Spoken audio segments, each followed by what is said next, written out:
faut les inciter à se documenter réellement, il faut leur montrer des preuves. C'est pour ça qu'il faut les aiguiller sur des articles sérieux, sur des livres sérieux. Vous savez, moi, quand j'écris un livre ou quand je le coécris, tout ce que je vous ai raconté là ce soir est sourcé et documenté. C'est-à-dire que, si vous voulez, vous pouvez aller chercher les preuves, elles sont dans les livres. Donc, si vous montrez les preuves aux gens, eh bien, au bout d'un moment, la personne, même aussi négative ou aussi, comment dirais-je, en voulant absolument avoir raison et dire non, au bout d'un moment, elle va finir par se dire, bon, il y a peut-être un soupçon de vrai. Après, il y a des gens, de toute façon, c'est pas la peine de s'époumoner ou de... Il y en a qui veulent rien entendre, mais à ce moment-là, c'est pas grave, vous passez à quelqu'un d'autre. Moi, vous savez, je vais vous raconter une petite anecdote rapide. Il y a, ça devait être juste avant Noël 2023, ou 4, mais peu importe, je suis dans le métro parisien. Et métro parisien, un beau jour, j'y serré comme des anchois, bon, très bien. Donc j'étais coincé, j'avais le nez dans mon téléphone, parce qu'il y avait 2-3 communications que les gens m'avaient envoyées par écrit, etc. Et il y avait 2 dames à côté de moi, donc, qui discutaient, 2 dames de à peu près une cinquantaine d'années, socialement bien intégrées, je veux dire bien habillées, et elles échangeaient toutes les 2 sur ce qu'elles avaient entendu le matin à France Inter à propos du Covid-19. Bon, moi j'avais l'oreille évidemment là. À un moment donné, je lève la tête. Ils ont dit, mesdames, je suis désolé de m'immiscer dans votre conversation, mais puis-je vous poser une question? Regarde, oui. Qu'est-ce que vous écoutez comme média? Elles me disent, le matin, on se réveille avec France Inter. OK. Et le soir, on rentre, TF1, journal ou France 2. Bon. Et je leur dis, mais médias libres indépendants, ça vous parle? Et là, elles me disaient, quoi? De quoi vous parlez? Je leur dis, je sais pas, réseau international en presse écrite, Observateur Continental, après il y a Toxin, GPTV, Push Media, blablabla.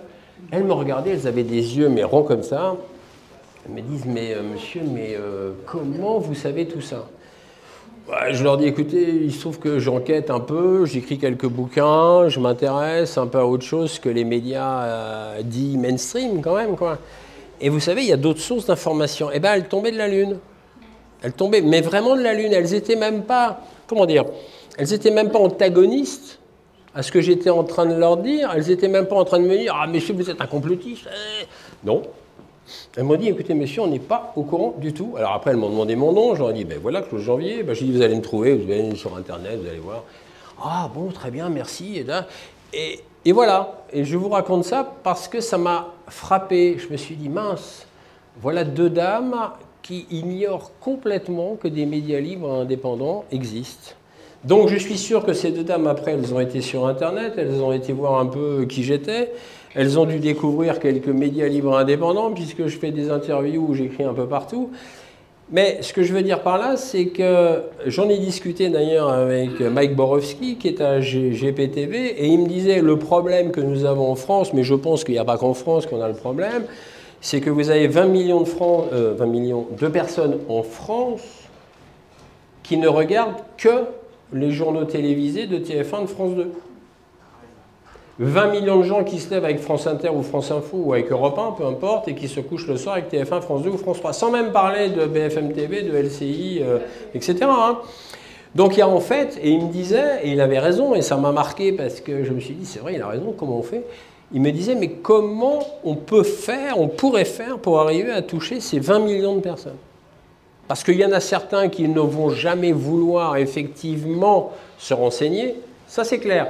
Mais sur ces 20 millions, il y a forcément un pourcentage X de gens qui, à un moment donné, voudraient ou aimeraient se renseigner. Voilà. Mais le problème, c'est qu'on a un barrage, on a plutôt un rouleau compresseur médiatique, et les médias propagandistes, c'est pour ça qu'ils ont une lourde responsabilité, c'est ce que je disais tout à l'heure.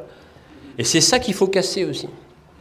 C'est ça qu'il faut arriver à casser. C'est pour ça qu'il faut soutenir aussi les médias libres et indépendants. Peu importe si on est d'accord avec eux dans le fond, etc. Je sais qu'il y a toujours des divergences d'opinion, de points de vue, d'ego. Je pense que, comme je l'ai marqué dans mon petit livret, à la fin, je dresse une liste des gens qui font quelque chose. Et j'ai écrit simplement ceci. L'heure n'est plus aux divergences, mais l'heure est à la fédération. C'est-à-dire qu'on peut ne pas être d'accord avec son voisin ou sa voisine. Ok, je comprends. Mais maintenant, peut-être qu'il faut faire fi un peu des désaccords et qu'il faut marcher ensemble. Je pense qu'il est temps de le faire. Et il est temps d'informer le plus possible, effectivement, des gens autour de soi. Voilà.